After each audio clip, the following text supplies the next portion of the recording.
Assalamualaikum warahmatullahi wabarakatuh. Apa kabar semuanya? Semoga dalam keadaan yang baik dan sehat. Dalam memahami pengembangan produk, di video sebelumnya kita sudah mengenal tentang pengertian dan tingkatan produk. Nah, di bagian kedua ini kita akan langsung membahas tentang pengembangan produk. Apa itu pengembangan produk? Mari kita simak video ini selengkapnya.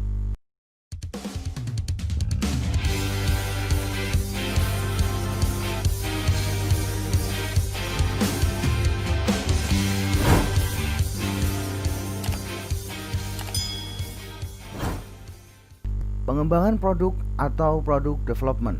Pengembangan produk menurut Ciptono adalah strategi untuk produk baru yang meliputi produk orisinil, produk yang disempurnakan, produk yang dimodifikasi, dan merek baru yang dikembangkan melalui usaha riset dan pengembangan. Atau dalam kata lain, pengembangan produk atau product development adalah sebuah upaya yang dilaksanakan oleh pihak perusahaan dalam rangka menambah manfaat, ciri, desain, dan layanan pada barang dan jasa. Lalu apa tujuan dari pengembangan produk ini?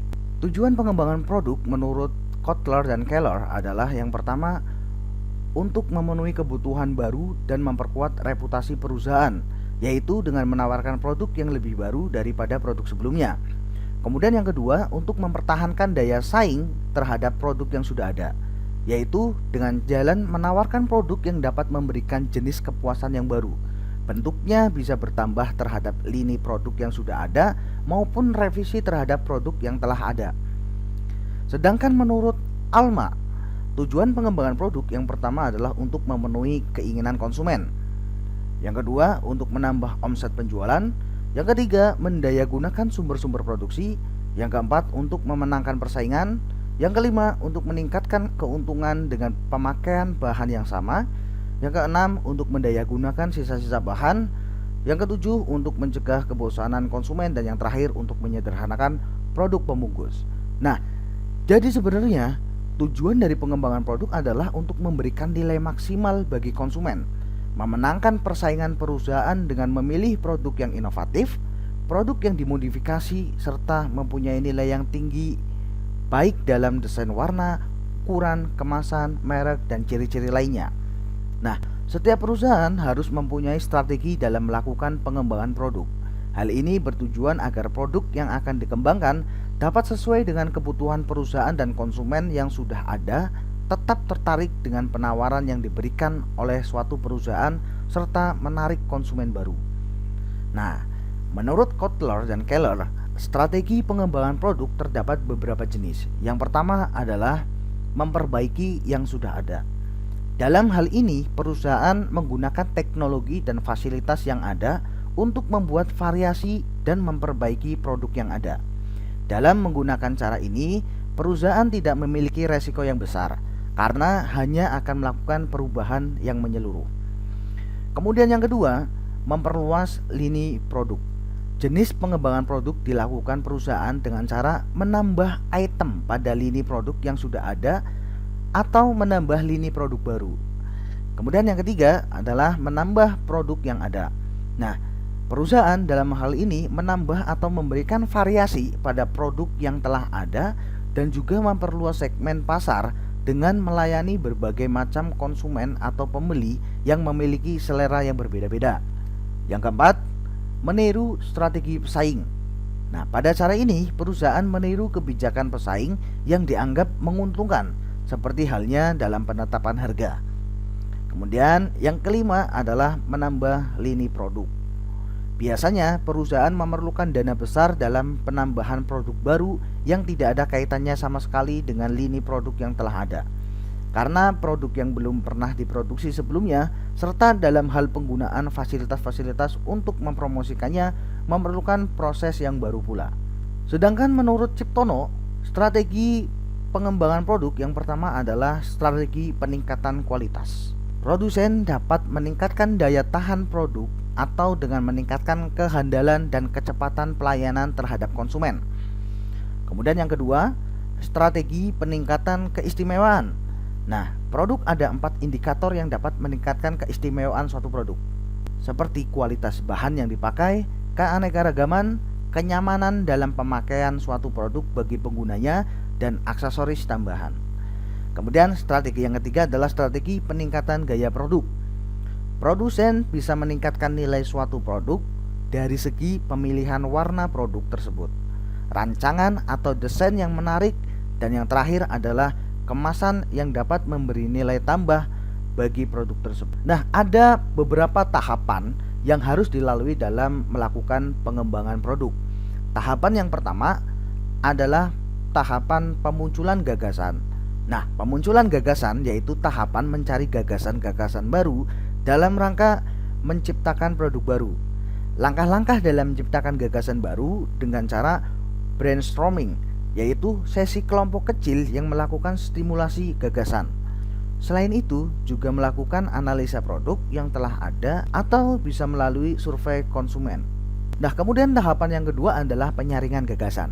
Nah, apabila kegiatan identifikasi gagasan produk telah selesai, sudah ada beberapa gagasan yang muncul, maka pihak perusahaan melakukan penyaringan. Hal-hal yang disaring yaitu seputar product screening, kekurangannya dan ketidakcocokannya. Bisa juga melakukan penyaringan mengenai gagasan yang kurang menarik. Tujuan utamanya sebenarnya adalah melakukan penyaringan sebagai langkah pengurangan banyaknya gagasan yang buruk serta dipilih gagasan yang terbaik. Di tahapan yang ketiga adalah pengembangan dan pengujian konsep atau concept development and testing. Pada tahapan ini dilakukan pengujian konsep produk kepada para konsumen. Selain itu, dalam tahapan ini juga mencoba melakukan pengukuran sikap para konsumen dari usaha pengembangan produk tersebut. Cara melakukan pengujiannya dilaksanakan dengan cara meminta para pembeli atau pelanggan membuat deskripsi tertulis seputar produk yang akan dikembangkan. Nah, kemudian tahapan yang keempat adalah pengembangan strategi pemasaran atau marketing strategy development. Ini adalah tahapan memperkenalkan produk ke pasar. Tahapan ini sebenarnya dibagi menjadi 3 bagian lagi, yaitu yang pertama adalah memberikan penjelasan produk dalam hal ukuran, struktur dan tingkah laku pasar, serta sasaran keuntungan yang dicari di tahun pertama. Kemudian yang kedua, berusaha menguraikan harga produk yang telah direncanakan sebelumnya, juga menguraikan strategi distribusinya serta biaya pemasarannya. Dan yang ketiga, melakukan penjualan jangka panjang yang sudah direncanakan sebelumnya, serta dilihat sasaran keuntungannya.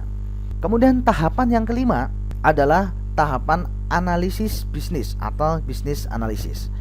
Analisis bisnis yaitu tahapan melakukan kegiatan menganalisis serta menguji kelayakan kegiatan finansial dan bisnis dalam hal pengembangan produk baru. Hal ini yang dianalisis seperti permintaan pasar, perkiraan biaya produksi, dan kemajuan saingan usaha. Nah, kemudian tahapan yang keenam adalah tahapan mengembangkan produk atau product development. Tahapan melakukan pengembangan produk dengan cara melaksanakan konversi ide produk baru sehingga tercipta bentuk fisik yang baru. Selain itu juga dilaksanakan identifikasi pola strategi pemasaran selanjutnya. Nah, kemudian tahapan yang ketujuh adalah pengujian pasar atau test marketing.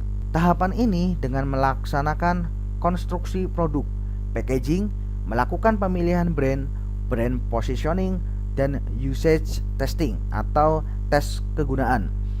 Tujuan tahapan ini adalah untuk melakukan evaluasi terhadap kinerja produk dan efektivitas program pemasarannya. Dan tahapan yang terakhir adalah tahap komersialisasi atau commercialization. Tahapan ini adalah tahapan di mana pihak perusahaan telah siap sedia akan memperkenalkan produknya ke pasaran yang telah ditargetkan sejak awal. Nah, pada tahap komersialisasi ini harus dicermati perihal kecepatan penerimaan konsumen dan para distributor. Berapa banyak jumlah toko penyalur, bagaimana kemampuan produksinya, lalu keefektifan kegiatan promosi, harga, dan kondisi persaingan usaha.